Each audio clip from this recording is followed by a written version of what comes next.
भाजपा द्वारा फिर से सांसद सुरेश कश्यप को शिमला संसदीय सीट से चुनावी मैदान में उतारा है और उन्होंने अपना चुनाव प्रचार भी शुरू कर दिया है। वहीं कांग्रेस ने उन पर निशाना साधा है और 5 साल का हिसाब मांगा है।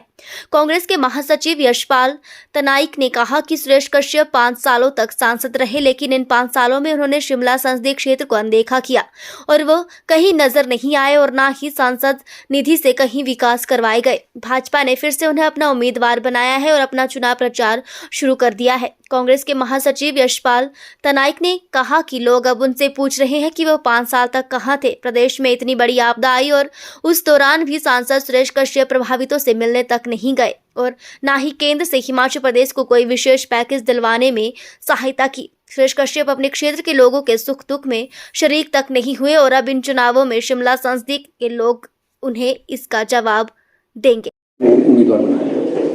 देखिए, जैसा कि आप जानते हैं कि भाजपा ने जो 2 प्रत्याशी घोषित कर दिए हैं, हमीरपुर से श्री अनुराग ठाकुर जी और शिमला संसदीय क्षेत्र से जो उनके पूर्व में सांसद रहे श्री सुरेश कश्यप जी, उनको ही उम्मीदवार बनाया है। और अभी 2 संसदीय क्षेत्र है, मंडी और कांगड़ा, वहाँ पे उन्होंने भी अभी उम्मीदवार का चयन नहीं किया है। और आप सब जानते हैं कि कांग्रेस ने भी अपनी प्रक्रिया जो है आरंभ कर दी है। परसों ही जो है दिल्ली में स्क्रीनिंग कमेटी की जो बैठक हुई थी, उसमें कुछ नामों को आगे किया गया है जो कि सीईसी में जाएंगे और हमें उम्मीद है कि जल्द ही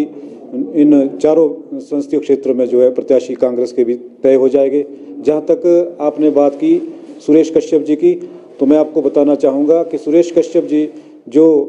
अभी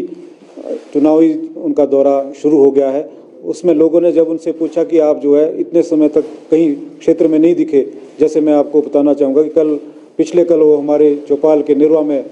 जो है उन्होंने एक चुनावी सभा रखी थी, मीटिंग रखी थी। उसमें लोगों ने,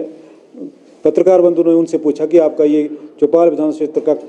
कौन सा दौरा है, तो उन्होंने कहा कि मेरा ये 4था दौरा है। आप समझ सकते हैं, भली बात ही जान सकते हैं कि वो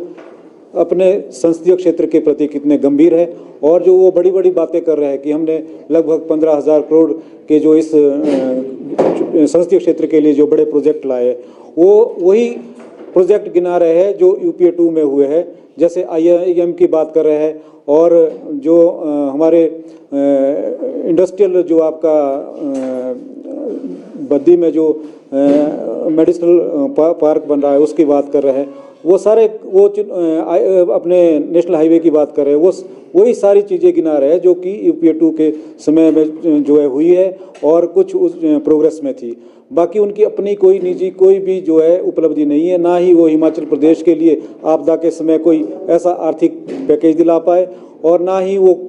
कहीं जहाँ भी पूरे आप जानते हैं कि पूरे क्षेत्र जो है आपदा से ग्रसित हुए थे, वहाँ ना लोगों से मिले, ना लोगों को राहत दिलाने की कोई मदद की। और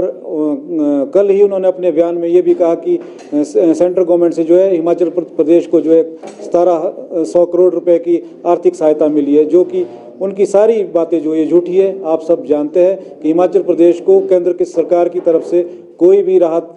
का पैकेज नहीं दिया गया, ना ही आपदा के समय में कोई इनके बड़े मंत्री केंद्र सरकार के और कोई ना स्वयं प्रधानमंत्री जी हिमाचल प्रदेश में आए। ये सारी चीज़ें जो है काल्पनिक है और लोगों को उनको जवाब देना पड़ेगा, क्योंकि वो पूरे अपने 5 वर्ष के कार्यकाल में लोगों के बीच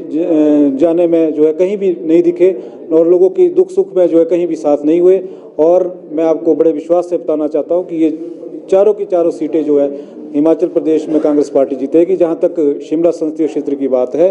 वहां हम काफ़ी भारी मतों से जो है विजय हासिल। हमने भी हाईकमान के समक्ष अपनी दावेदारी जताई है और हमारी पुख्ता दावेदारी है, क्योंकि पिछले लगातार 25 वर्षों से हम पार्टी के संगठन में काम कर रहे हैं, पार्टी के लिए अपना सारा जो जीवन समर्पित किया है। हमें उम्मीद है हाईकमान जो है इस पर गुण दोष के आधार पर जो है जल्द ही निर्णय लेगा और युवा जो लोग हैं उनको भी मौका दिया जाएगा, नए चेहरे को मौका दिया जाएगा।